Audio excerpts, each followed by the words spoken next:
نبلش هذه الأمسية بشاعر المليون، شاعر مضارب بني هاشم، الشاعر القدير هلال الشرفات من المملكة الأردنية الهاشمية.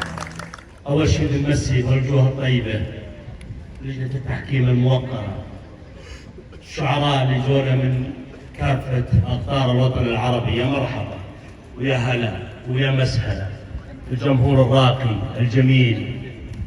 ونشكر جمعية إشتار على هذا التجمع الثقافي الأدبي الجميل الراقي اللي يعني يشرح موروثنا الأردني. وأقول نشا غيم الهواشم في سماء الضاد، نشا غيم الهواشم في سماء الضاد، على خيره بلاد العرب معتاده، ينوض البرق من مكة إلى بغداد، يمر الشام وارض الشام ولاده، تباشير المطر تحية بكل بلاد، ملوك في كتاب الله والسادة. على نهج العدل حب العقيدة ساد، نشت أوطان نلبس حبها أقلاده، على الجودي سفينتنا رست يا جواد، لعبد الله وريث الملك ميراده، ملك لشموخ مملكته بكل شي جاد، معزز مملكتنا بعزة أجداده. ملك لشموخ مملكته بكل شي جاد، معزز مملكتنا بعزة أجداده. أشوف الفرحة بعينه تقل أعياد، يحملها الحسين أكبر در أولاده، تباشر يا وطننا والفرح أجاد، وعلى مضمارك بيوت الشعر ناده، تهل الفرحة وتصل لكل بلاد، تغنى العالم بأسرع ميعاده. هنا فرحة ولي العهد له ميلاد، نقشنا 1 حزيران ميلاده. على ثقل الوطن من فوق 7 أوتاد، نشيله شيلة المغروم بحفاده. يبارك لك وطن يا عالي الأمجاد، كنيسة ومسجد وأذكار سجادة، ربينا بظله أكبار من الأحقاد، بني هاشم حموه بغرة مهاده. تسلم واستلم يا أمير الفجداد، من يدينا المليكة السيف وجناده، على حده مسيرة عز ما تنباد، مسيرة خصها الله وصفوة عباده.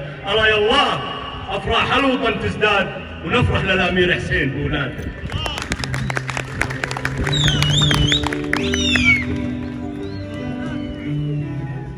هلا اطلب ابشر، الله بعد هذه الايامات الطوال يقول لا جاي يعاتبني وهلت عبايره، وانا عذابي لا بدت من سرايره.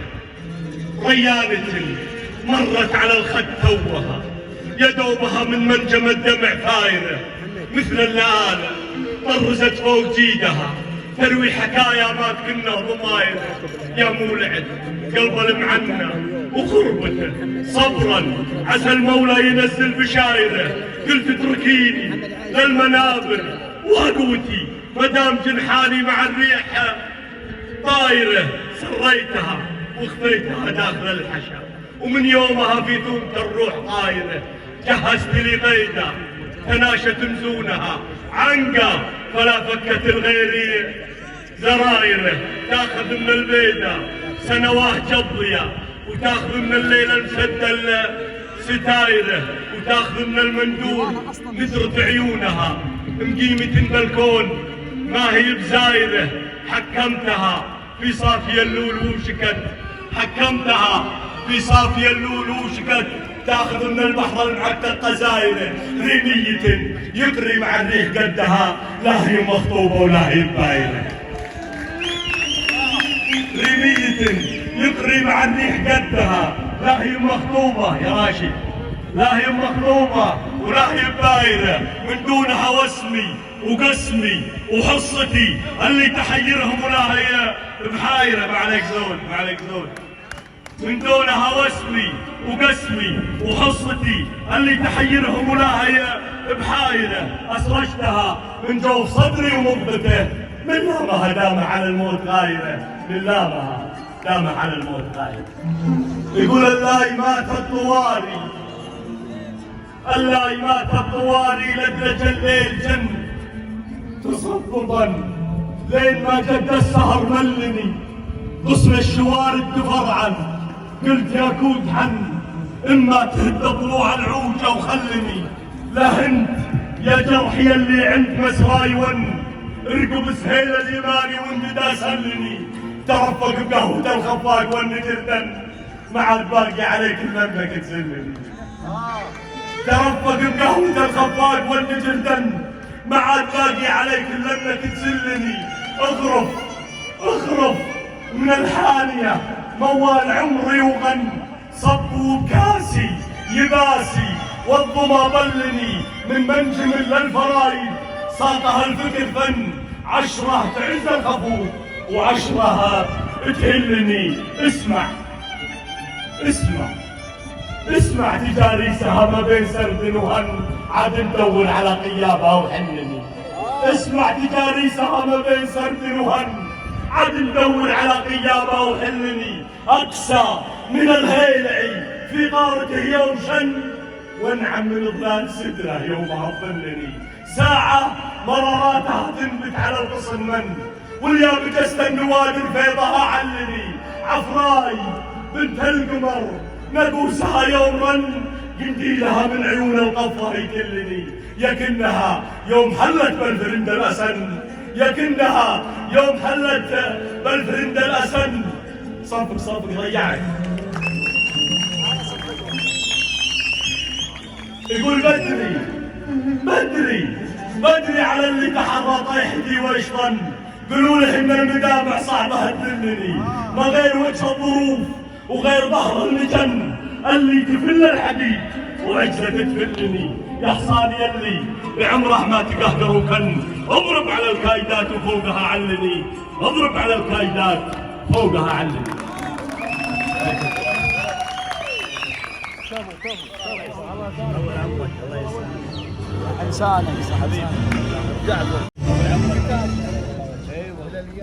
اسمحوا لي بالنيابة عن مؤسسة ورئيسة جمعية عشتار اني اعتذر عن حضورها او تأخيرها ببضع من الوقت بسبب وعكة صحية تعرضت لها اليوم. سمعونا تحية لها وان شاء الله انها بتكون خير وسلامة.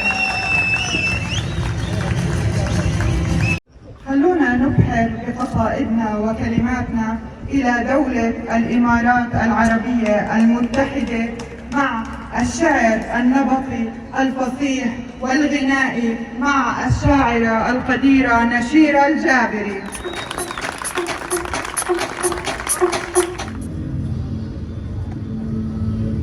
يا سلامي يا الربوع الهاشمية، يا سليلين النسب حي النشامة، من إمارات الفخر أطلق تحية من شيوخ العز وشيوخ الكرامة. يا سلامي يا الربوع الهاشمية، يا سليلين النسب حي النشامة، من إمارات الفخر أطلق تحية من شيوخ العز وشيوخ الكرامة. لك يا عبد الله وجيشك والرعية والنعم والسبع تردف يا الزعامة، حيها ديرة هلا العز الأبية للكرم والجود راعي الشهامة، شاهد الآثار في البتراء حية،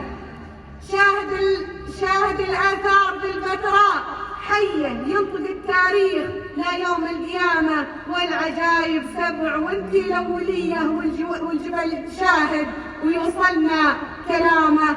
يا طريق السيد حدثني شوية، هذه الأمجاد هامة فوق هامة، جعل تسلم ديرة ملوك علية وجعل تسقيهم سخيات الغمامة. يا سلامي يا الربوع الهاشمية، حيكم مليار يا حي النشامة.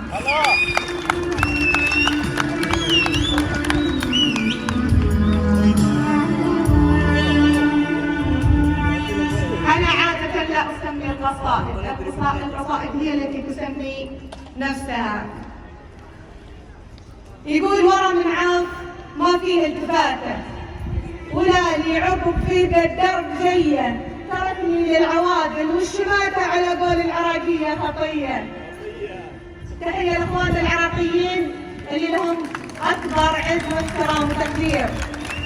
ورا من عاف ما فيه التفاتة، ولا لي عقب في ذا الدرب جيه، تركني للعوادل والشماتة على قول العراقية خطية. وانا اللي ما اتكلم في قفاته، وضوحي شمس في كبد الضحية، شعوره ما لقيت الا فتاته، وانا اعطيت من نفسي سخية. جوابه جوابه ما لقيت الا سكاته، عطيته وما دخلته في العطية، حركت القلب وانثرته رباته، بطقس من طقوس الجاهلية. وانا اللي ما تهنى في حياته في الحب مجهول الهوية.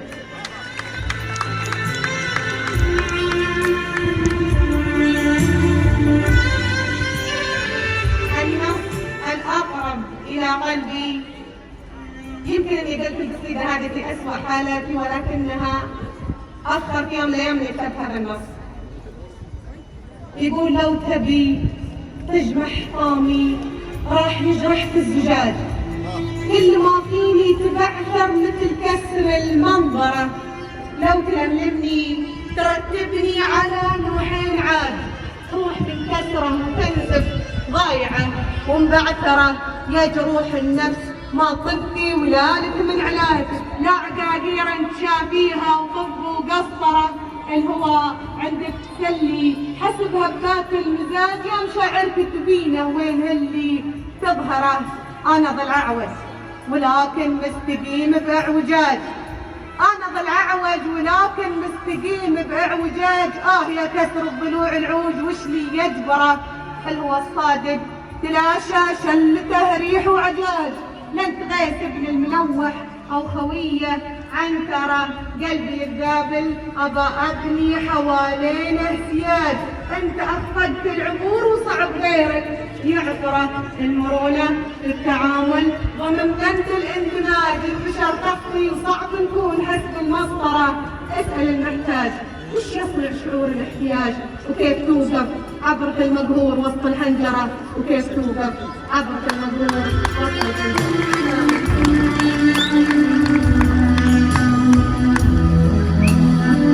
شكرا على استماعكم، ان شاء الله اني كنت خفيفة فعلا على قلوبكم، واتمنى لكم ليلة سعيدة. يا مرحبا. طبعا ما بدنا ننسى نرحب في شخصية جميلة ورقيقة كانت موجودة معنا من أيام تأسيس للمهرجان، وكانت الداعمة الأولى من المؤثرين في مواقع التواصل الاجتماعي. بدنا نسمع تحية للجميلة زينة الرشدان المؤثرة على مواقع التواصل الاجتماعي، اللي حصدت العديد من المشاهدات على أكثر من موقع في التواصل الاجتماعي، وكان لكلماتها صدى في قلوب الكثيرين من المتابعين، وكانت مؤثرة في تسليط الضوء على السياحة الأردنية. وإلى سلطنة عمان نرحب بالشاعرة القديرة اللي كلماتها صورتها بصور جميلة، مثل ما يدها أبدعت بتصوير الصور التعبيرية والجرافيكية. نرحب معا بالشاعرة أماني الراسبية. بداية أقول من مسقط النايفة البيت جيراني، الشعر زادي وبنت الفكرة حصاني، والكلمة اللي عليها عاقدة ثانية، حي الأردن وحي جبالها الخضراء. علم النشامة على الطولات محطولة، واحدهم اللي يسوي قبل ما يقوله، وسيوفهم حق دون الحق مسلولة، والنعم فيهم حماة الدين والمسرى. جيت وعلومي بوسم الطيب موسومة، بنت عمانية بالعز محشومة، وانتو ترى ما عليكم زود بعلومه، كل الأوادم تبيعوا مثلكم شرة. جيتوا قصيدي على الشومات سميته، ضيف عزيز وشرايين القلب بيته، يبشر بي اللي أنخى عزي ولبيته، واللي يجيب الكلام بحسبته أدرى. والنعم باللي لثى مليون حيابه، للمهرجان ومقامه شدد اطنابه، شعره ورسمه ومن يقراه بكتابه. حياكم الله هلا نورتوا البتراء، ما قصر اللي دعانا يوم لبينا، مداته اللي بعين الطيب ترقينا، والله وكفو يا النشامه لا تعزوينا، منكم نلاقي الفخر يتعلم ويقرا.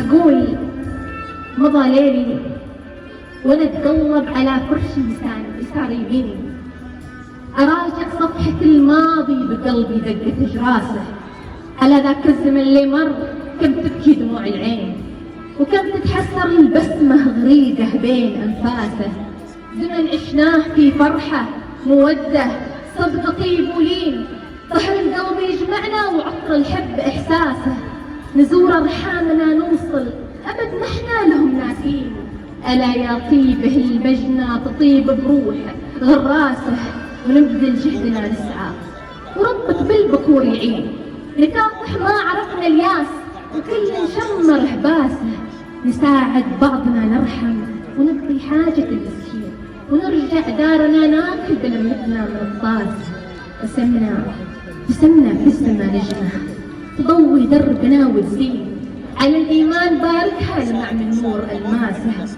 وصرنا في زمن اليوم وسط المعنى لاهين، على أنغام قالت قال حاز العقل وسواسه، تحس بدارك الغربة وأهلك كلهم ساهين، زمان العولمة والنت خلى الروح غطاسه، ونحبكها خيوط العنكبوت لبعضنا يهوين، وكل يسقي الثاني عسل والسم في كاسه، وهذا في فنون المكر يعشق متعة التلوين، وغيره في فنون الزيت يتعلى ببقياسه، وتهنا بالزمن ضعنا حقيقة يوم ضعنا الدين، نسينا الله بانفسنا وعانى القلب إفلاسه، نسيتوا يا عرب ماضي يهز الأرض فيها الطين، نسيتوها عمورية وجيش الروم محتاسة، قسم ما جل قوة الخط إلا من فعال الشيء، نلوم الوقت والعيبة وكل العيب في ناسه، ألا ليت الزمن يرجع وترجع بنت التمكين، ونرجع مثل ما كنا نباهي بالزمن راسه، ونرجع مثل ما كنا نباهي بالزمن راسه. أقول العجب كل العجب ما يبري جروح الغريب، لا تراله جرح ينزف كل ذاكرته دمى، مثل قصة بير ضامي يشكي الجرح العصيب، يوم ضاقت فيه أرضه خاطب عيون السماء، ما ذبحني غير صيت الماء وانا مدهال طيب، ولا شكيت الناس شحه لو تولجني الظما، كن سكين الجحود أذكتني بحد المشيب، وكن ايد الآدمي راعي تعدى على الحمى، من كثر طيبي معاهم صارت المدات عيب، ومن كثر ما سال دمعي صابت عيوني العمى، أتذكر كيف كانت تشرق الشمس وتجيب، مع خيوط الفجر طلع الخير لا منه نما، وأتذكر كل ما كانت تلوح في المغيب، ويختلي بي ليل حزن موحش إذ أعتمى، يا سما هاتي مزونك ضاق حلكون الرحيب، ما بقى عندي منوحة والصبر مني حمى، مشتكي بين العطاء والواردين من الشعيب، قل ما ترمي على وجهي يا غير رمى، يا سما هذه بلوري هدها كثر النحيب، ما كسرها غير شح الماء ويلات الرمى، كنك اللي رضعتني قبل ما تروح وتغيب، وكنني طفل حزين بحضنك اليوم ارتمى، باكر يصدون عني من بعيد ومن قريب، وباكر يعيبون قاعي واتستر بالغماء، وباكر يعيبون قاعي واتستر بالغماء. سلامتك.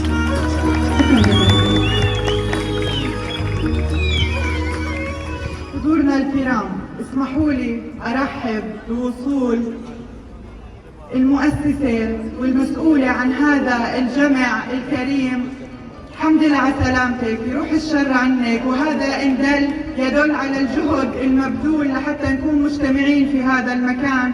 يعطيكي ألف عافية الشاعرة الدكتورة وصال السجاد، أهلا وسهلا بك.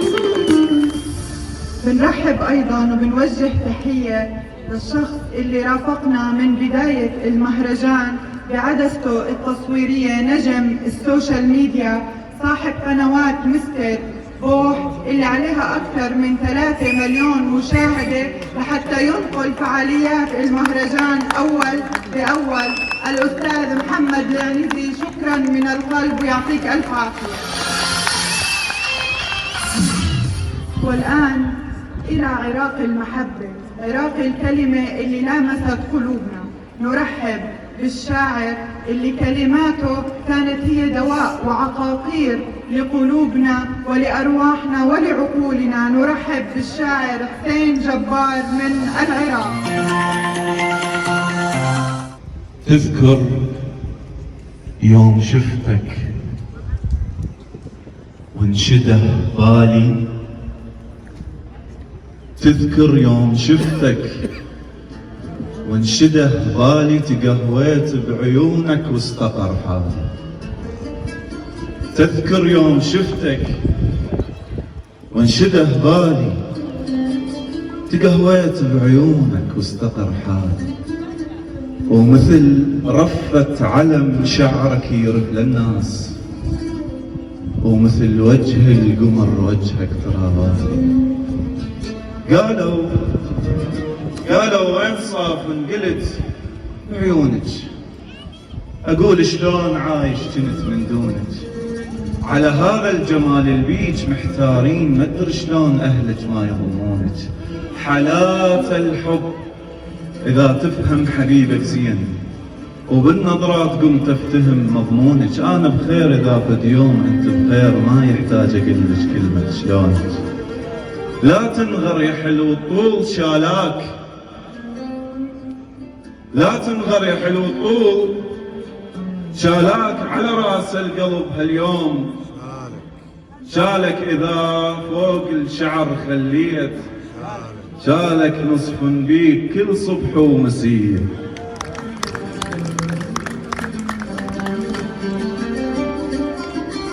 انتقال الى رسالة لشخصين متواجدين ويانا اليوم، أرجو الاستماع.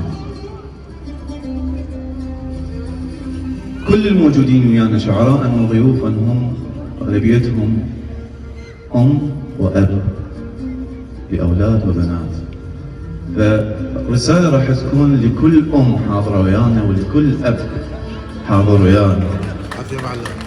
الله يحفظك.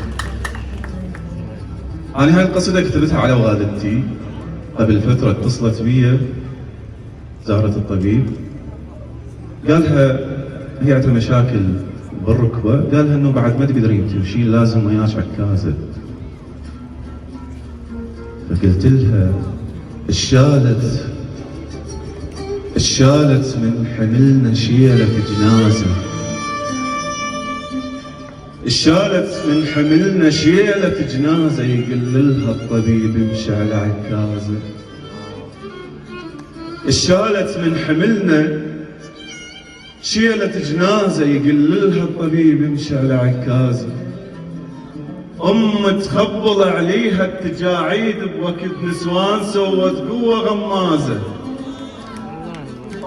تجنن عليها التجاعيد بوقت نسوان سوت قوة غمازة. أشيل عيوني بيد ولاد تابوت، إذا لا سامح الله نشيلها جنازة. الشالت من حملنا شيلة جنازة، يقللها الطبيب امشي على عكازة. تخبل عليها التجاعيد بوقت نسوان سوت قوة غمازة. أشيل عيوني بيد ولاد تابوت، إذا لا سامح الله نشيلها جنازة. تحبني حب عدال قلبين، المثل أمي يحبني بيش يتجازى. اريد اسمع صفقه لكل الامهات الحاضرات ويانا اليوم.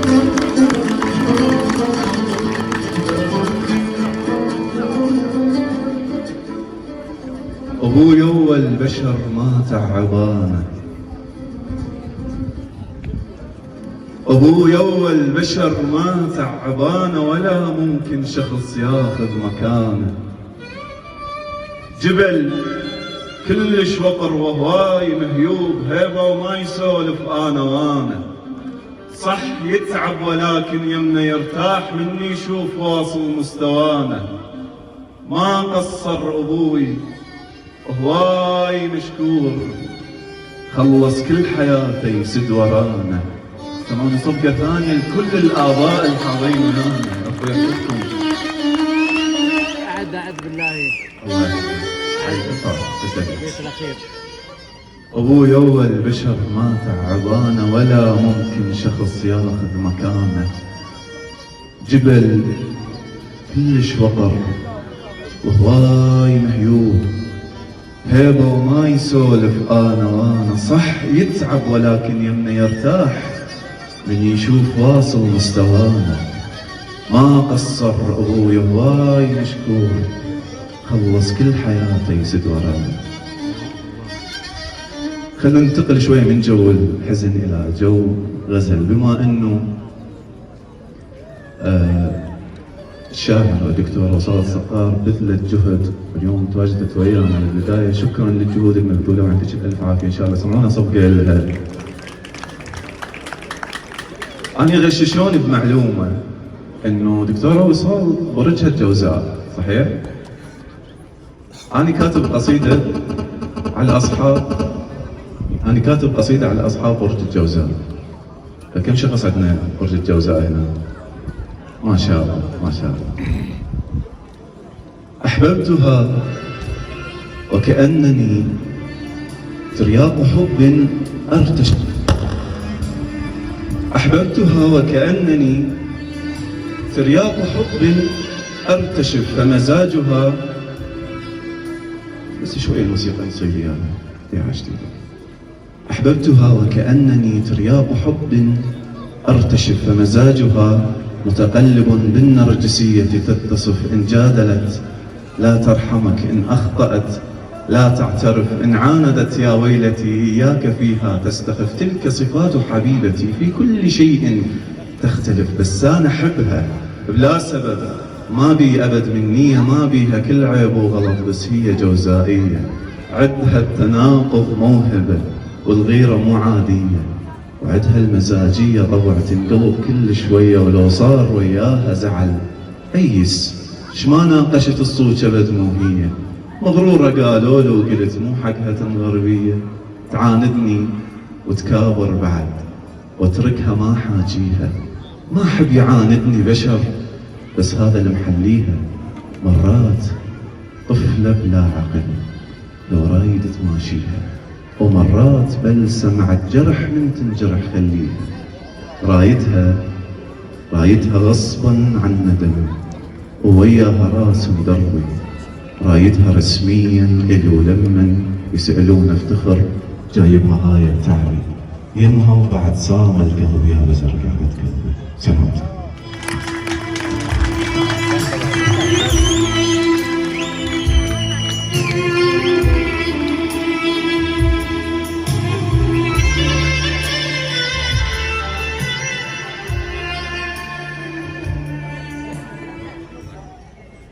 الذي كتب العديد من الدواوين وله أكثر من كتاب احتوى على قصائد رائعة وهي مسجلة أيضا بصوته الرائع. نرحب معا بالشاعر علي بن محمد العريفي.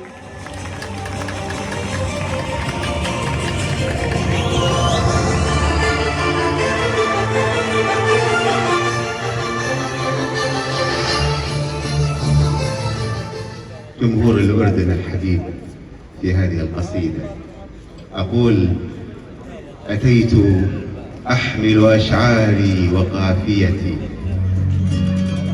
تاهت حروفي وأشعاري وتبياني، وجاءني الحرف في همس يذكرني أمامك الذوب في جمهور عمان.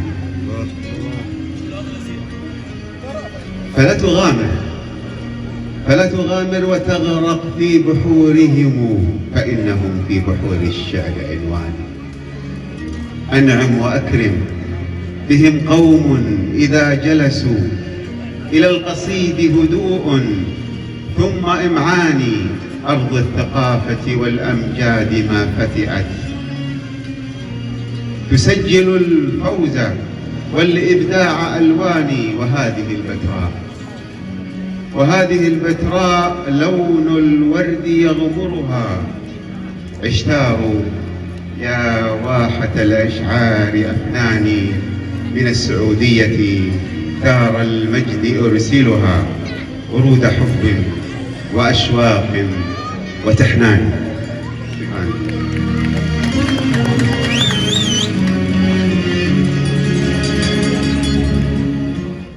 قصيدة من الديوان الأول بين أنفاس القصيدة، أقول فيها: ذكروني بالقصيدة من لهيب الحرف تسكن أضلعي. ذكروني بالقصيدة، سأظل أبحث بين أنفاس القصيدة عن آهات الحروف، وأنزع من سطور أعماقك ماء الحروف. أغوص أكثر فأكثر بين خلايا الماء لترتوي عطش الحروف، وتعانق سنابل القمح لتنثر ساعات فجره الحالمة صورة القصيدة.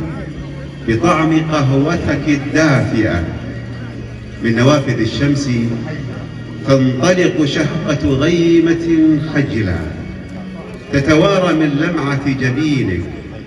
غيمة بيضاء نقية تسير خجلا بين جبال الثلج في صفحات السماء لتلون قوس المطر حين يستمطر الشعر على بقايا زهور ذابلة من صقيع الشعور. ذكروني بالقصيدة، ذكروني بالقصيدة.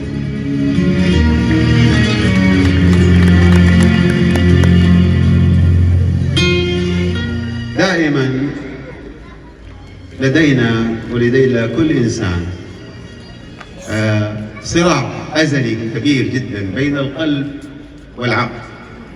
هذه المعادلة التي لا نستطيع أن ننفصل عنها. في كثير من الأحيان يكبل العقل امتداد العاطفة، وفي أحيان أخرى تجنح العاطفة على سطوة العقل. فأقول استلهاما واقتباسا من النص القرآني الكريم: بينهما برزخ لا يبغيان.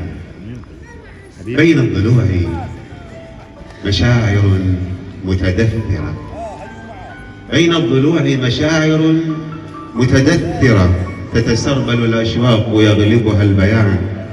فيها تلال من حنين عاثر وأريجه الشيح المعفر بالجنان. يتداخل الفكر الرصين مكبلا دفق الشعور ووهج ذياك الحنان. بالعقل سطوته على نبض المنى، فتساقطت أوراق زهر الأبحوان. ما بين عاطفة وعقل ثائر أمواج بحر، برزخ لا يبغيان. شكرا. في قصيدة أيضا من الديوان الثاني، حتى لا أطيل يعني، أنا أختصر لكم الحقيقة المشاركة. الديوان الثاني اسمه حوار الحواس. تخيلت أن الحواس تتحاور فيما بينها، وحينما كتب عنها أحد النقاد عن الديوان يقول: هذه القصيدة أطلق عليها مسرحة الشعر، طبعا من وجهة نظره القيمة. أقول في حوار الحواس: أطلقت للحس يوما وصف فاتنتي، أجابني الذوق مهلا إنني آتي، والسمع يرقب هذا الهمس في أدب، الأذن تعشق في أولى البدايات. أطعت حسي وذوقي بعد معركة لأسعد القلب في أحلى الخيارات. كم كنت أخضع للحواس مطاوعا يهواك سمعي ودفاق العبارات. كم للعناق مع الأفكار أغنية يشدو بها خافقي تشدو بها ذاتي. احتجت العين في رفق وقلت لما؟ قالت أنا من تحدى للنداءات. احتجت العين في رفق وقلت لما؟ قالت أنا من تصدى للنداءات. أنا لنفسك مرآة ونافذة ومن خلالي تحظى بالمسرات. تنبه الفكر كم للفكر من شجن عناق فكري شيء من مهماتي. للصوت وقع يناجي الروح في نغم من فيض سحر عابق النبرات. إن الجمال جمال الروح ما بقيت لصورة الجسم شيء من علامات. الروح تبقى طوال الدهر زاهية هي النديم على مر السنوات. الذوق فن وكم للذوق من أثر ونكهة القول في أحلى المساءات. فيض الأنوثة ورد فاض طيبه شذا يعطر ساعات المسرات. كم للنساء أريج من نسائمه تمتد تعبق في كل الممرات. تسقى بماء نقى أغصان دالية ورود حب على جيد العلاقات. تبقى الأحاسيس خمسا في تمردها يشدو بها اللحن في همس النسيمات. الذوق والشم والإحساس والنظر والسمع يطرب من أحلى المقامات. شكرا لكم. وإلى دولة الكويت نرحب معا بالشاعر الذي له عدة مشاركات على المستوى العربي وكان له الرقم الصعب والأول بالشعر النبطي. نرحب معا بالشاعر فيصل الفدغوش.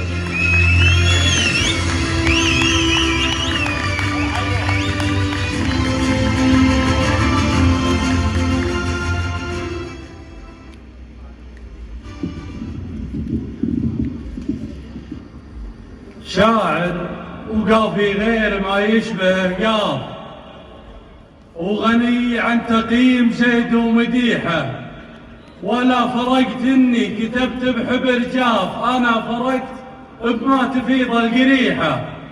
الحمد لله ما على مثلي اخلاف، اشيل حملي لو امتوني جريحه. مثل اطرش ومضروب وداحم كتاف وانطحت شابه للحصان بمطيحه. مع الفداري للخواطر ولا خاف غدر القبيحه اللي تبع لها قبيحه. الله خلقني للصدر خلى الاطراف ولصافحت يمناي يد شحيحه. نفسي عزيزه منحنت رغم الاعجاف ولا تقبل المترديه والنطيحه. مع الفجامل وادري الناس اصناف صريح واحب النفوس الصريحه. لا الرداء حطيت لي دمه اعلاف مع الشبيه ومثلها مستريحه.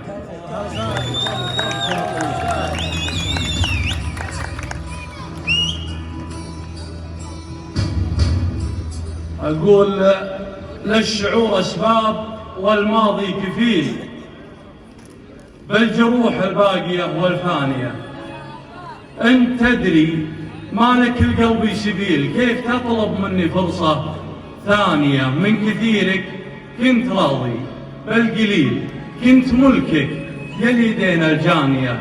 على بتيه لك صدري دليل وكان قلبي لك يدين انحانية. طاح عرشك وانهدم يوم الرحيل من يدين قبل كانت بانية. كان ثوبي ليلة فراقك ثقيل، كيف اخلص روحي المتفانية؟ جيت هاقي بول الليل الطويل باننا بنعيش عيشة هانية. ما لقيت اللهفة اشواقي مقيل، داخلي فوضى غصون دانية. من ذذور الحب فرقانا حصيل، كل شيء انتهى في ثانية.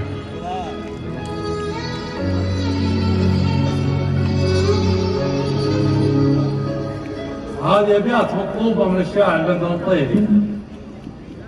أقول أتوسد ضيق وتلحف هموم، وانوي بدمع الحزن وردة فرح، تايه وليل الأمل ما به نجوم. كيف أدل الحلم لو صبري برح؟ كيف أسولف لليباس اعمل غيوم، واشرح اللي كان خافي ما ينشرح. كل مرة أنكسر فيها أقول مبتسم وجهي وفي صدري ترح. إيه هاقي ولا على الهاقين لوم، لو تضيق صدورنا أو تنشرح كنت أحسب الهم ساعة لو يدوم، وانشغل بالهم بالي ما سرح.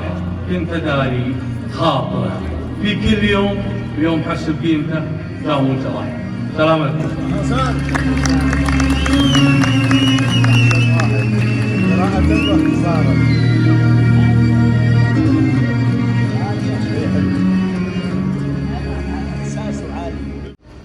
طبعا ما بننسى لجنة التحكيم اللي موجودين معانا لليوم، وهم مرافقيننا على مدى الأيام اللي راح نكون فيها بأمسيات المهرجان، اللي وظفوا كل طاقاتهم وخبراتهم للمسابقة المهرجان، اللي اليوم راح ينوب عنهم معانا وراح يكون له كلمة ترحيبية بعد إذنك الدكتور خالد المويهان. السلام عليكم ورحمة الله وبركاته. أول شيء نقول للست وصال الحمد لله على السلامة. اليوم يوم سمعنا أنك مريضة كل الوقت مرض وياك، الحمد لله على السلامة. وبعدين نقول المهرجان عشتار شكرا هذا المهرجان الذي حقق الحلم العربي. يعني الحلم العربي اليوم شفناه تحقق من هذا المهرجان. كل الدول كانت مشاركة، كل الشعراء من كل أنحاء الخليج والوطن العربي مشاركين.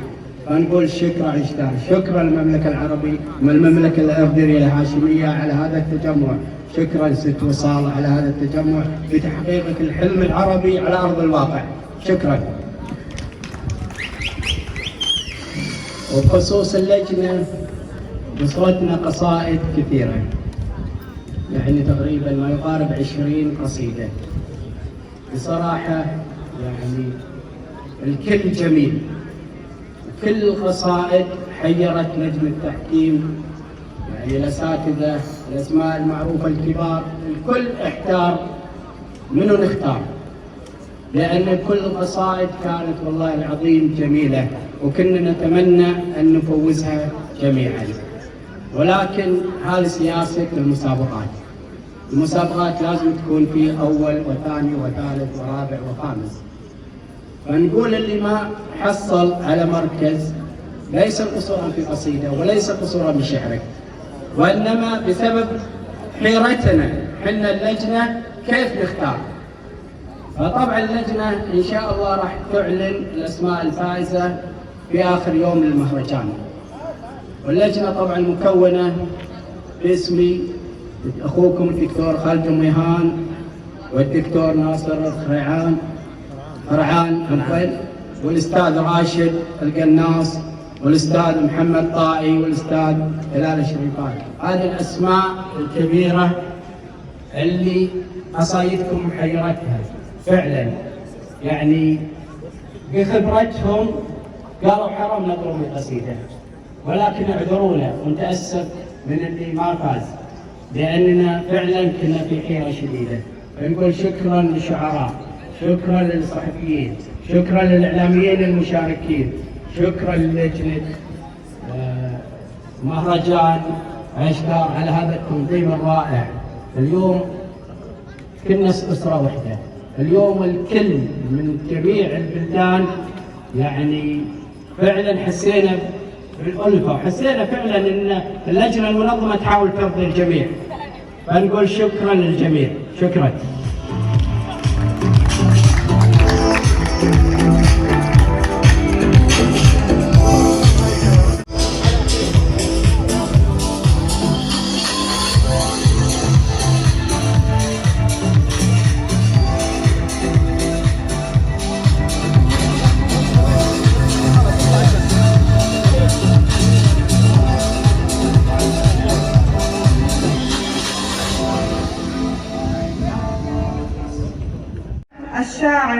الأردني من المملكة الأردنية الهاشمية بقصيدة الأمير الحسين الشاعر أحمد الحراحشي.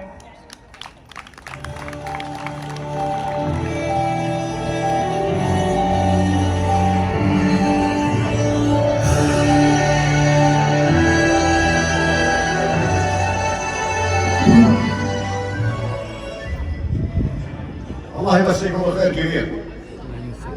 بداية نقول لمديرية المهرجان الأخت وصال ألف الحمد لله على السلامة وما عليك شر، ونشكر اللجنة المكونة من الأسامي الجميع وحيا الله بالجميع. الله يحييك. أقول أبدي بذكر الله وتحمد الرحمن اللي وهبنا ملك جده نبينا. أهلا هلا بك، أهلا هلا بك يا خير إنسان ويا نورنا الوهاج بعتمة ليالينا. حنا جنودك والفعل برهان، نضرب بعزمك دوم، نضرب بعزمك دوم ونرد غازينا. الخير خيرك، الخير خيرك والمعتدي خسران. وحنا هلا الأقوات يوم تنادينا. تسلم رعاك الله يا سيد البدوان وسيد الحضر والريف وعبد الله غالينا. سيد الحضر والريف وعبد الله غالينا. يلا حيهم. أقول الأطراف ديرتك جيتك على ظهر سابق يصهل من مفرق النشامة العرين عمان. يصهل من مفرق النشامة العرين عمان. جيتك محمل محبة ومودة ولو صاح صايح. أنا وربعي وعجوتي فجوة صقر بسمان. يلي محبتكم فرض مع سنة ومحبكم رابع، والحوض الكوثر موعده ويستقبله رضوان. يا سيدي يا سيدي يا نسل الملوك الصالحة الصالح، أنتم بدور ليلنا وشموسنا والأكوان. عبد الله الثاني العادل المتسامح، ولو صار يوم انزال يلعب الميدان، لو صار يوم انزال يلعب الميدان. أما قصيدة سمو الأمير حسين بمناسبة زواجه الميمون، أقول مبروك يا سمو الأمير حسين يا تاج راسنا يا ولي العهد. مبروك والفرح للهاشميين، زواجك الميمون زينا البلد. يا سيدي يا سيدي يا ولي العهد الهمين، الهاشمي المغوار يحميك من الحسد. عامر الافراح بوجود ابو حسين عبد الله الثاني للاردن سند. تزينت عمال لعيونك يا حسين، وبنينا بيت العز وشيدنا العمد، ورفرفت الاعلام بفرح الميامين، والاردني مبتهج من حده للحد. فرحه اردنيه بكل الميادين، وثغرتت نشميه ومشينا الورد. بالسعاده الدائمه بالرفاه والبنين، دام عزنا هاشمي ولله الحمد، دام عزنا هاشمي ولله الحمد. رسالة بنت والجميع. أقول دقيت باب الشعر والشعر هم وفاحت دلال العز بالطيب وبهار، وفاحت دلال العز بالطيب وبهار. قال المهرجان حياك وبنت الأصول تكرم، جزل المعاني شد ولا تكون محتار. خذ ما بدالك لا تقول كيف وكم. زمرد زبرجد وصوغها أشعار، رتب عباية جوخ طرز وهندم، ورصعها بالياقوت وعسجد ومحار، رصعها بالياقوت وعسجد ومحار. واهدي المهرجان الخير فيه توسم، يروي ضم العطشان كمزن الأمطار. الخيل عجلة والطوابير هلم، والخيل تحت الخيل من فوقها أشعار. الهاشميين تاريخ عنهم تكلم، واهل الأردن بالطيب بختر ونوار، واهل الأردن بالطيب بختر ونوار. والسلام بالجميع. يستمر الفرح في مهرجان البتراء للشاعر العربي النبطي. أهلا وسهلا فيكم. بنرحب بضيوف المملكة وبنخص بالذكر النجم وشاعر المليون الشاعر السعودي متعب النصار. تركناك تستريح، ولكن حاليا نستأذنك بدقيقة من كلماتك الرائعة على المنصة بعد إذنك. السلام عليكم ورحمة الله وبركاته. أشكر القائمين على المهرجان، الأستاذ وصال والحمد لله على السلامة. أشكر المنظمين كافة، أشكر الإعلامي القدير الأستاذ أحمد شراري. الحقيقة أني كنت مدعو للمهرجان كضيف، لو أعلم فيه مشاركة شعرية كان كتبنا في الأردن ما تستحق، وكذلك جلالة الملك عبد الله الله يحفظه، لكن حسب اختيار الأخوان يقول عطنا غزلية خفيفة ونحن. قبل الغزلية الرئيسية عندي 3 أبيات في عمان أيضا غزلية أستذكرها معكم. يقول: جو عمان ما يصلح غير الحبايب، لا يمره عزوبي يحترق في حنينه، كلها أحباب ما فيها مودع وغايب، وكل عاشق حبيبه ماسكه من يمينه، بين طرف كحيل وبين شقر الذوايب تشرق الشمس وتنور ظلام المدينة.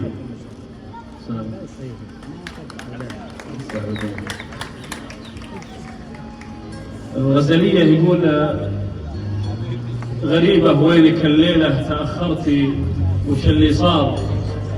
فقدتك يا عسى اللي أخرك عني سبايب خير، ما هي عادة تغيبين المساء كله بدون أعذار، وغيباتك دقيقة عن عيوني تعتبر تأخير.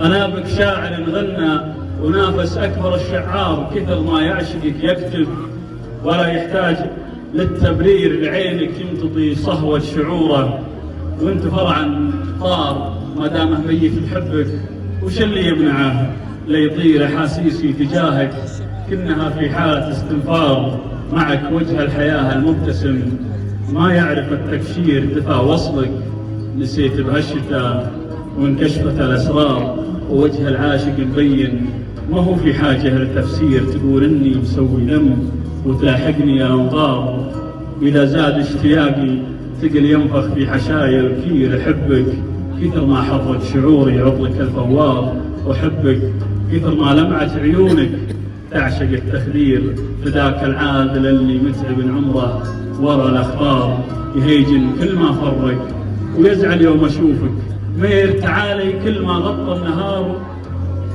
وراحة والزوار، محبتنا صريحة والغلاء ما يقبل التزوير على درب الهواء، ما هو ضروري تسقط الأمطار، يكفي بس تمشينا وينبت فوقها النوير، جنون العاشقين أجمل محطة وأطول الأعمار، عمار اللي يحبون بشرف ما فكروا بالغير. سلام.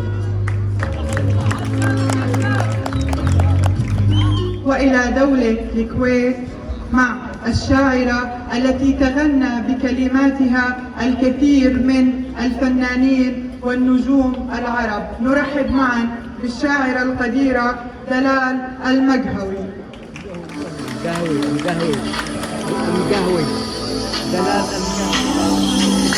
نرحب معا بالشاعرة دلال المقهوي.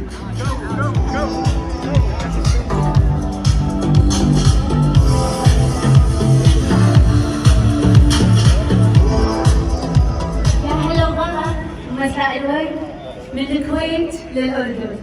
شكرا لمهرجان عشتار أن أتاح لي فرصة كشاعرة غنائية بأن أتواجد ضمن هذه الكوكبة الشعرية الكبيرة بكل تفاصيلها. وأقول: شفت العذاب اللي بدر من حبي يلي باعني، ما عاد أصدق أي أحد يخون قلبي يكسره، يشعتب على شخص انجرح في يوم ولا خانني، أدعس شنب من هو كسر في قلبه خاطر مرة، ما عاد أعبر أي أحد لا مضى من ملامني، الحب صاير في هالزمن ثرثرة في ثرثرة، الله يصيب اللي بهم وغم وضيقة صابري، أشكر خياناته مع كذبه وغدره أشكره، أنا اللي يتحمد عليه الله في قلبه جابني، وأنا اللي أتحسب عليه أحرم عليه المعذرة، من عبت في عمري ولكن حبه اللي عابني، مثل البعير اللي في يوم قشك صمت له الضرع.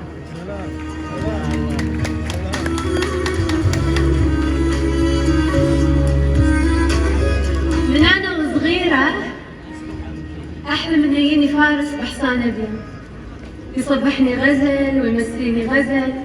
مرت أول 10 سنين 20 سنة دشيت ال30 وهالفارس مو راضي. الله كريم. بعد 3 أيام غمضت عيني وتخيلت إن هذا الفارس يعني وكتب لي قصيدة بعنوان أنثى ملهمة. فبلسان حال فارس الخيال أقول لنفسي بعد ما شربت مويه من صباح الخير إلى ليل المساء قمت أشوفك في زوايا الحرف أنثى ملهمة، فتنة حكاية تختصر كل النساء.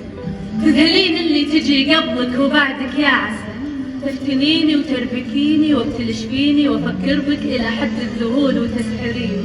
يا الهي من جمالك، من رموشك، من عيونك، من تفاصيلك، خيالك فيك حاجة مو طبيعية الى حد المهالك. يا جمالك انت بس لما تقولي يا صباح الخير ينبت عشب اطرافي وسمعي وارجع اسمع وانا من قبلك ترى مو هذا طبعي. بس هزيتي نخل صبري تساقط لك انا غصني وجذعي، اكتبك ويطير سرب ويلحق سرب وسرب، كل اسرابي تحوم لين ما توقع على شباك لهفه من حنين. وانت كفينك نهر ابيض وانا ريقي يدور في منافيل وبلاده عن اراضي تصلح لمياه شرب. يمكن اني جد ما اشبه تفاصيل المدينه والفريج اللي يجي من خلف شارع والسكيك اللي به الذكرى حزينه. ماني متخلف ورجعي بس انا انسان ما يشبه احد ولا احد عارف حدودي ووضعي. ما سالتك قهوتك سكر زياده ولا ساده، ولا يمكن قهوتك مو مثل طبعي مثل ربعي لما يهدوني من اصناف القهاوي وانا ما فضلتها عن جد عاده. قمت افتش في ملامحنا صوره وصوره، قمت ادقق بك الى اخر مدى واختار صوره، وكنت ادور بين صوت وبين صوره. وانت بحضورك هديتيني مناجم من خيال وانا حطيتك في بالي لين ما اعلنت ثوره. يا انفعالي وانفعالي قلت لك من يوم شفتك في حاجه غير خارج كل مفاهيم احتمالي والنزالي. ومثل ما قلت اكتبك يعني اكتبك في كل موقف بيننا ايام ساعات وليالي، وما اسامح اي شخص يرمي حجاره على بروازي ويكسر خيالي.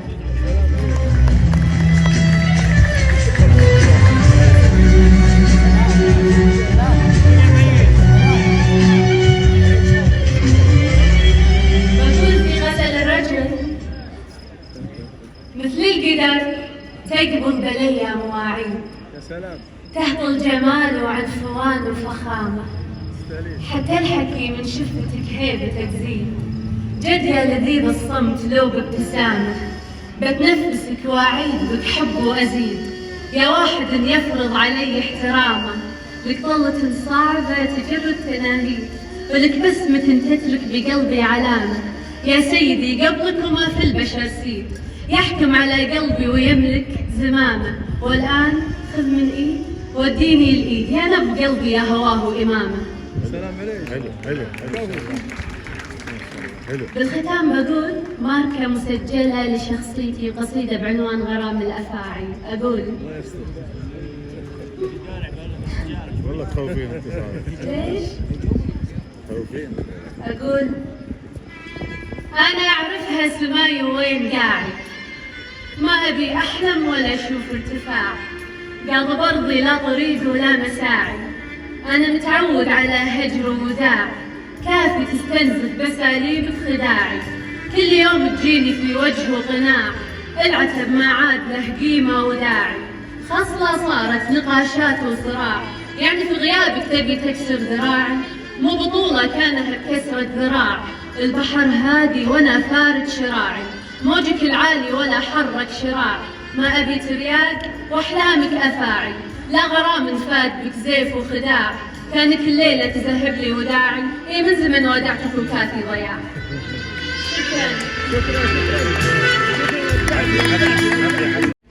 أنا عرفتكم منذ قليل بوجود الجميلة مؤثرة على السوشيال ميديا مواقع التواصل الاجتماعي الجميلة زينة الرشدان. بستأذنك بكلمة، كونه احنا سنحت لنا الفرصة انك تكوني موجودة بيننا وانك توصلي المهرجان والأمسيات الموجودة بالمهرجان للمتابعين اللي موجودين عندك في أكثر من مكان على التواصل الاجتماعي. فاسمحي لنا بدقيقة. الله يسعد مساكم جميعا، طبعا منورين ومشرفين، اهلا وسهلا في الجميع. طبعا انا اليوم كثير مبسوطه اني صورت لمتابعيني اشياء كثير حلوه في البتراء، وأشياء جديدة ومعلومات كثير حلوة ثبتها. طبعا وبمناسبة هذا الإشي حابة أخذ معاكم هيك صورة سيلفي على السريع. الله يسعدكم يا رب.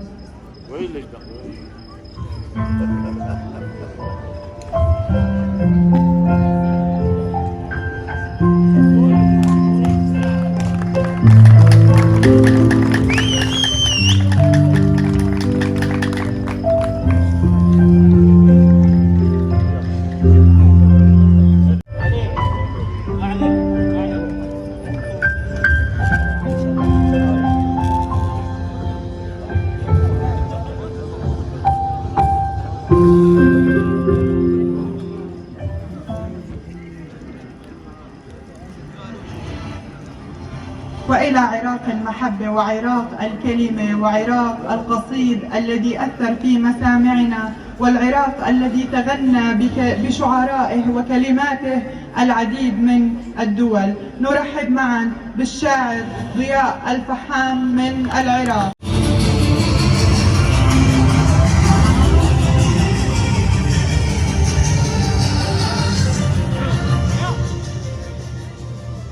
سلام من العراق الأرض الملوك، سلام من العراق الأرض الملوك إلى كل الشعب والملك وأحبابه، وسلام الطيب كله وباقة ورود من أم الأصيلة وأم العصابة. تاريخ المجد للأردن التاريخ، وحي الله رجال الشالة والقابة.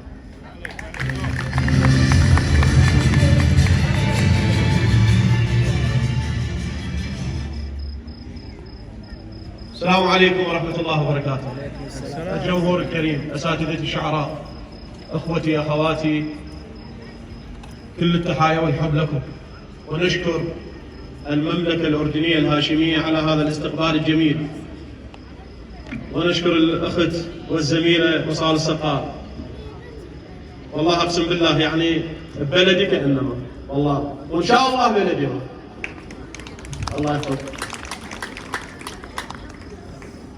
أنا العراق، أنا العراق راسي براسي الغيوم، ولا يوم انحنيت مقابل بذله، صقر وقت المكاون فاتح جناح، ولا طبعي ألوذ بغار وقت إلا. أنا العراق، أنا العراق راسي براسي الغيوم، ولا يوم انحنيت مقابل بذله، صقر وقت المكاون فاتح جناح، ولا طبعي ألوذ بغار وقت إلا. شربت المر عسل مغشوش مرات، شربت المر عسل مغشوش مرات، وجرعت الصبر والنار تشعل، ولا بعت الصديق الماشي وياي، امد ايدي سقف وينام بالظل، احصد بالالم وازرع له ضحكات، عكس وياي هو بلم يشتل.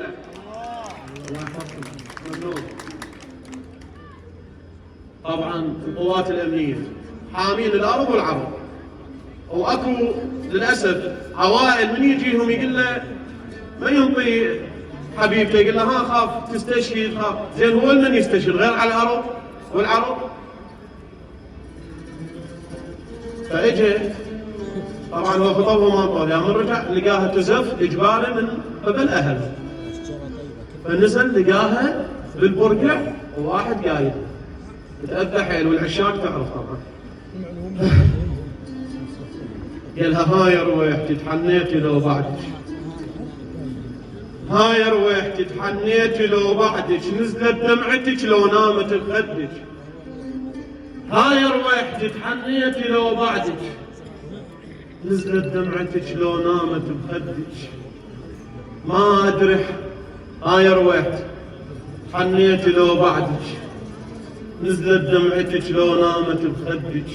ما قلتي حبيبي يموت من الآه من ينظر شوف البرقع وزفتك، أدريه الذنب ذنب رحلت بعيد، لكن والله غصبا عني من عدتك.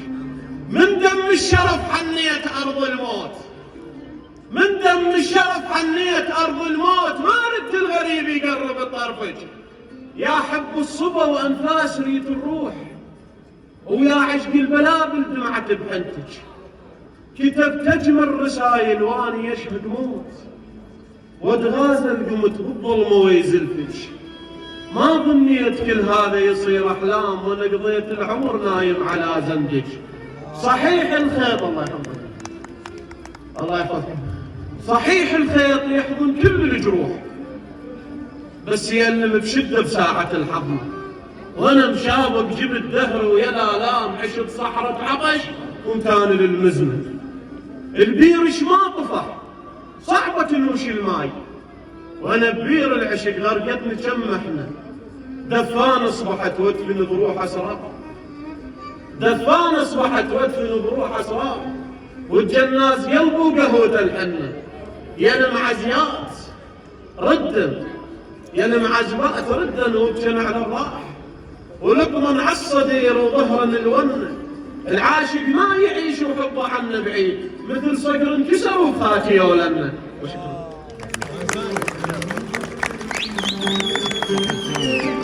ومن مركز قابوس الثقافي ومن سلطنة عمان فخامة الاسم تكفي نرحب معا بالشاعر محمود الدرمكي.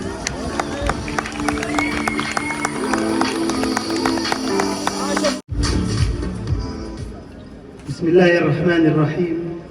أتيناكم من سلطنة المحبة والسلام لنضع بين أيديكم المحبة والسلام. السلام عليكم ورحمة الله تعالى وبركاته. طبعا نتقدم بالشكر الجزيل للقائمين على تنظيم هذا المهرجان الذي أتاح لنا فرصة رؤية هذه الوجوه المباركة والتعرف على الشعراء من مختلف البلدان العربية وعلى الإعلاميين والموسيقيين كذلك.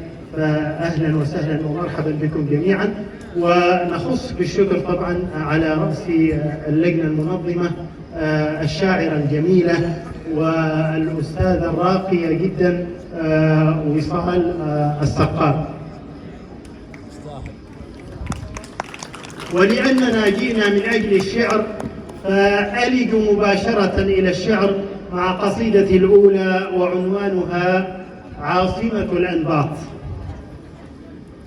عشتار جئنا لسان الضاد يجمعنا، ومن عمان حبال الوصل نستند، من كل فج قريب كان أم بعدا، جئنا وفودا إلى عمان نحتشد، جئناك من بلد يدعو الرسول له بالخير في بحره والحب يتقد، يسري بنا العشق، يسري بنا العشق والبتراء قبلتنا، ليسجد الشعر عند الصخر يرتعد، من رجفة الشوق لما لاح معلمها تلك الحضارات حسن ليس ينتقد،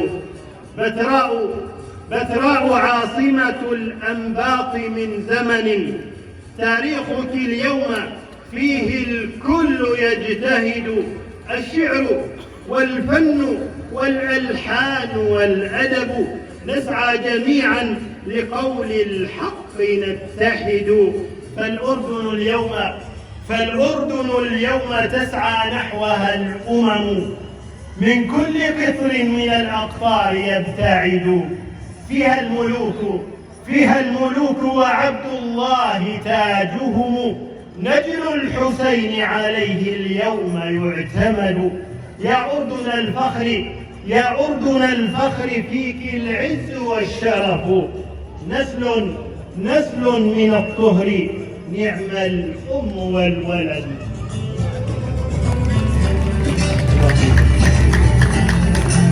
أما قصيدتي الثانية فهي عزيزة على قلبي وعزيزة على قلوبكم جميعا، لأنها تمثل قضية إسلامية بشكل عام وتمثل قضية عربية بشكل خاص. عنوانها فلسطين. فلسطين حن إلى القدس قلبي، فلسطين حن إلى القدس قلبي، وحن لمسرى الرسول البراق، فلسطين عهدا علينا سيأتي صلاح ويأتي الرفاق، سنلقاك يوما بتدبير ربي، وننشد حين يفك الوثاق ويهدم صهيون قصرا ويطبع فوق الجبين فراق. فلسطين جئنا وجاءت عمان، وشوقا لأقصاك حان العناق. سنسجد خلف الإمام ونبكي، لأن فراقك ليس يطاق. فلسطين يسري إليك اشتياقي، فلسطين داري إليها المساق. وشكرا جزيلا. كاتبة وشاعرة وإعلامية، لها الكثير من البرامج، من أرض المحبة، من المكان اللي تغنى فيه الكثير من الفنانين والشعراء. نرحب معا من الجمهورية اللبنانية بالشاعرة والإعلامية الجميلة اللي موجودة معنا اليوم. نرحب معا بالشاعرة الدكتورة هلا مراد. تحياتي لجميع الحاضرين فردا طبعا أعضاء الفريق بعشتار المهرجان الثقافي الأدبي الشعري، الأستاذ محمد عايش، أكيد شكرناك يا أستاذة وصال. وأقول على البتراء تشرفنا وجينا، وللفن الكل اجتمع. لسه ما بلشنا. على البتراء تشرفنا وجينا، وللفن الكل اجتمع، وشعب الأردن رحب فينا، أهل ونشامة وربع. بحسن الملقى بيوافينا، بحسن الملقى بيوافينا، وبالكرم الأردن نبع. القهوة السكر عم يسقينا، القهوة السكر عم يسقينا، شربنا وسلطنا الطبع. من بلد الشحرورة أنا. من وين؟ من بلد الشحرورة أنا، وشعري بالصدر تجع، وانتو يا أحلى جمهور محضوركن ما بينشبع. شكرا للماجدات، للعراقيات الشاعرات الرائعات. وعن جد أنا شخصيا نزلت دمعتي. لهالسبب رح أقول شي من جوا عم بيموت، شي من جوا عم بيموت، الشام وبغداد وبيروت. نو بليز نو، ما بدي موسيقى. عيدي شي من جوا عم بيموت، الشام وبغداد وبيروت، ما عادوا رمز الثقافي ولا عادوا بيت الأوافي، نزعوا عنهن ورق التوت. شو دينك وقف على الحاجز، خبرني أو رح بتموت. قصمونا وصرنا كتار، وفرزونا بين جنة ونار، وقالوا عالجنة بتفوت لو تقتل صاحب أو جار، وصارت عم تبكي البيوت. شي من جوا والله كل يوم عم بموت. بدي أقول مقطع هيك أقوله دغري بدون ما أعرف. صدفة التقينا، واللقا مثل العنب طعمه حلو. صدفة التقينا واللقا مثل العنب طعمه حلو، وكل شي حلو بأوله. كان اللقا مثل الربيع، مثل السحر بتخيله. لكن سؤالي بسأله، ليش الأحبة مثل الفصول بيتبدلوا وبيصيروا كتير يمثلوا؟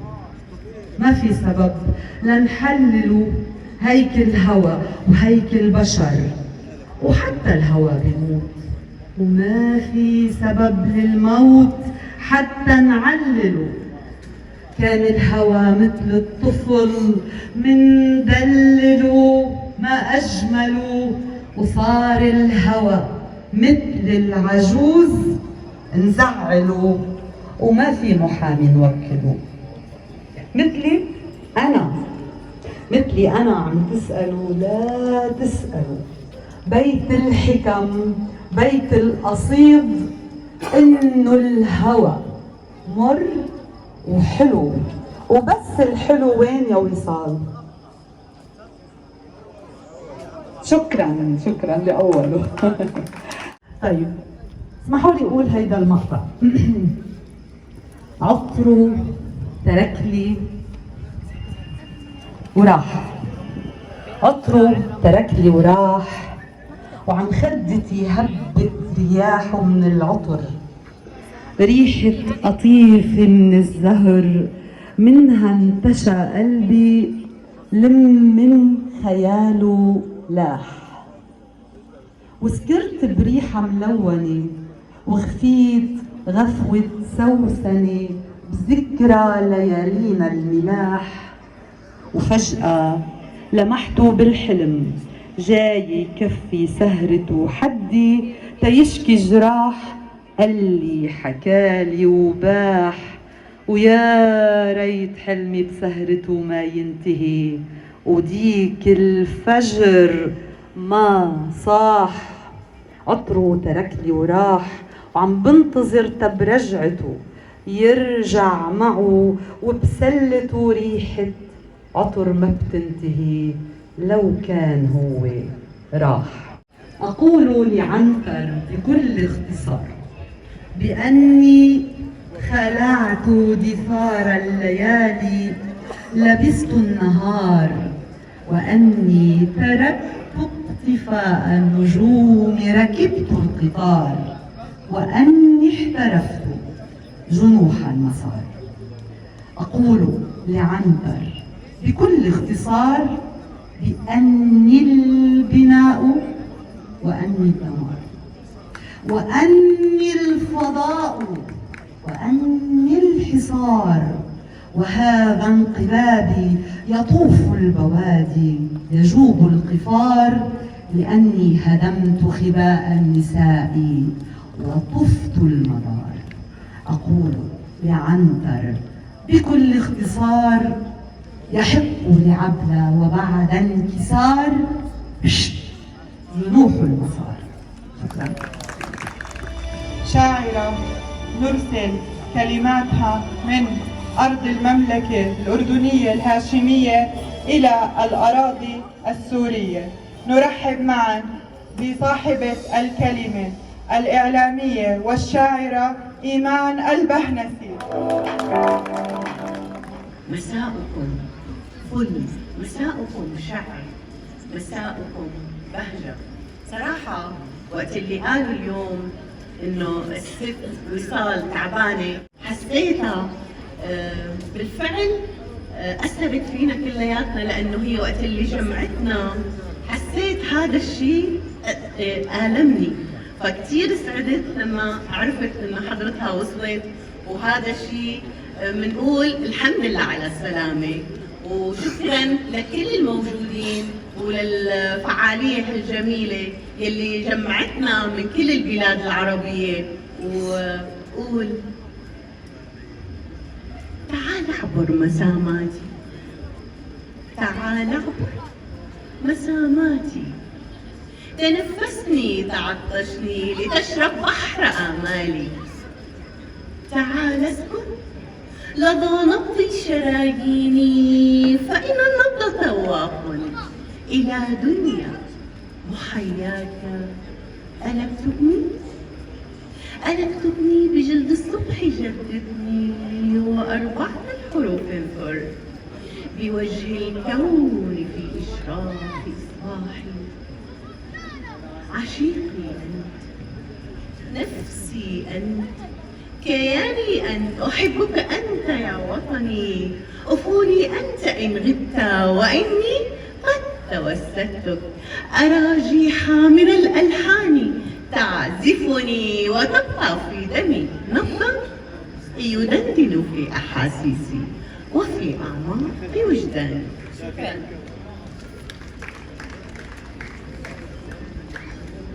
شكرا. قبلة. سكت القمر وحدي. في أي كوكب سكنت؟ عاش بي صمت حلمي، ومنك ضاق الصمت. توجهت صلواتي للأرض، فلأي قبلة اتجهت؟ شكرا. حين يكتمل القصيد، جبار نصلك أيها الجاني، كالماء جذ بغير سكين. قد الوجد حتى حديدي، بتر أثير الحروف وتاريخي. مزق الماضي، حرق صوري، فرغ شريطي وذكريات حنيني. اشتد ودي وكسر خاطري، وحين هوى في قطيعتي فض الشعور بحس شرياني. تجمد ما تغلغل من عشقي، سرى في دمي وفي عروقي. كيف من دونك أعشقني؟ لا سؤال ماذا يعنيني؟ سأروي تاريخ الألق بكوكبي، صرحا أشيده يجبر عزي. بحس للعلا يرنو شعوري، لأرتوي مني وأرويني.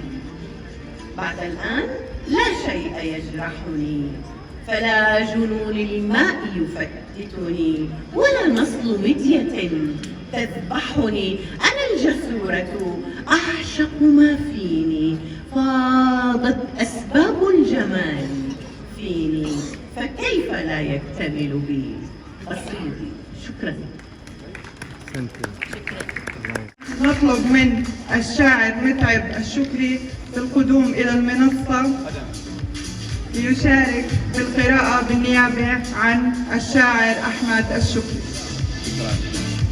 بسم الله الرحمن الرحيم. السلام عليكم ورحمة الله وبركاته. راعي الحفل والحضور الكريم، يا مرحبا بكم جميعا. أستاذة وصال، الحمد لله على السلامة، ما تشوفي شر وطهور بإذن الله. حياكم الله جميعا. طبعا هذه الأبيات ألقيها نيابة عن الشاعر القدير أحمد الشكري الذي تعذر مجيئه بسبب ظروف صحية. سبحت فعالي البتراء كحر فارد الجنحان، وسبرت أغوارها بقلبي وعاين في زواياها. يا ورد الأقحوان اللي يزين منظر البستان، يا كف من الندى العطري يا حظ اللي تهناها. يا ورد الأقحوان اللي يزين منظر البستان، يا كف من الندى العطري يا حظ اللي تهناها. أحس أن الشعر دله وفنجاني لها قيفان، وحرفي قهوة أفكاري عساه يزين معناها. سلام الله سلام الله يا دار الجمال وريشة الفنان، وتحايا مذهلة من صوت أبو نورة يتغناها. يغازلها الحسن تحفة كما الياقوت والمرجان، تشوف الوجه يتبسم كما البارد ثناياها. سلام الله يا دار الجمال وريشة الفنان، وتحايا مذهلة من صوت أبو نورة يتغناها. يغازلها الحسن تحفة كما الياقوت والمرجان، تشوف الوجه يتبسم كما البارق ثناياها. وصخر ملمسه كنه حريري نامس الوجدان، وما بينه ينابيع ارتوى العطشان من ماها. وفيها من نقوش الفن شيء يسحر الأذهان، على سلع القديمة به يطيب الاسم معناها، شموخ جبالها يذهل بها يتأمل الإنسان، عجايب الأرض إن قلنا تحير من مزاياها، بها الأمجاد تتفاخر وتحكيها مدى الأزمان، حكاية عشق يا البتراء وبالتاريخ يتباهى، حضارة سبقت الميلاد بأعوام ولين الآن أثرها نادر يا من تنبش في خفاياها، عربها شيمة وقيمة يفزوا بمكتب الضيفان، مبادئ للرجال اللي تنادي بعز مبداها، حضارة سبقت الميلاد بأعوام ولين الآن أثرها نادر يا من تنبش في خفاياها، عربها شيمة وقيمة يفزوا بمكتب الضيفان، مبادئ للرجال اللي تنادي بعز مبداها، نشامة والنعم فيهم لهم قدر ومع الزوشان، تلاقي قلوبهم بيضاء على صافي نواياها، مدينة حب وردية وتبقى للهوى عنوان، جميلة بطيب مروية ويسلم كف يمناها ويسلم كف يمناها. السلام عليكم ورحمة الله وبركاته. عاشت أيامكم.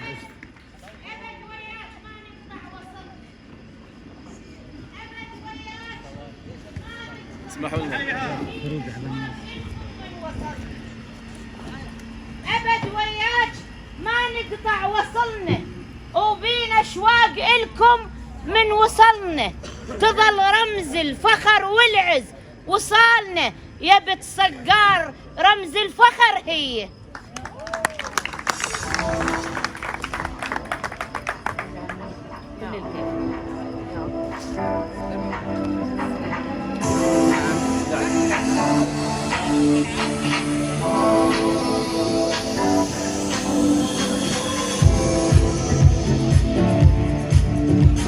اسمحوا لنا الحضور الكرام انه نرحب بعطوفة مفوض شؤون المحمية بعطوفة الدكتور بلال خريسات. اهلا وسهلا بك.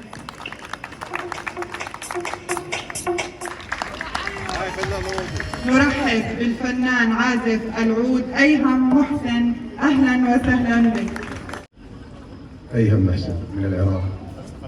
لست لوحدي في هذا المكان، أنا وأخوتي وأخواتي المتواجدين العراقيين نحمل رسالة مليئة بالمحبة والسلام إلى المملكة العربية الأردنية الهاشمية وإلى كل الوطن العربي.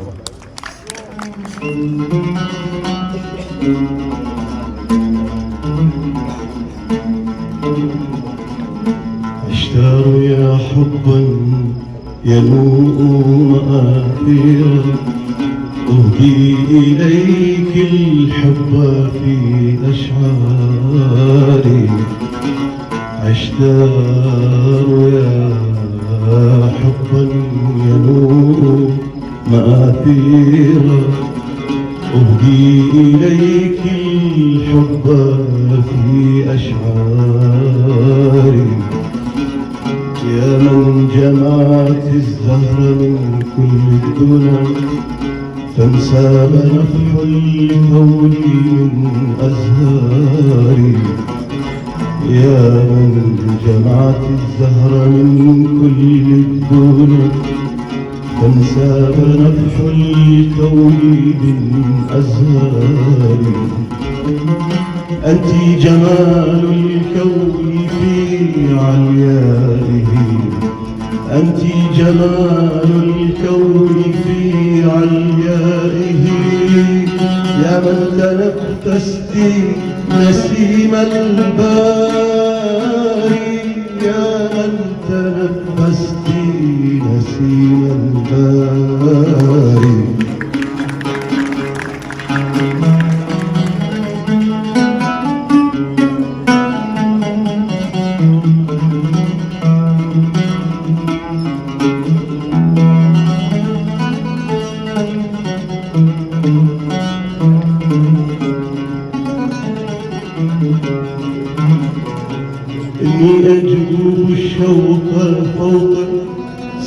سماءك ومغردا بالشعر كالأطيار إني أجوب الشوق فوق سماءك ومغردا بالشعر كالأطيار ومدينة البتراء عبيرها بردائها الأخضر من عطاره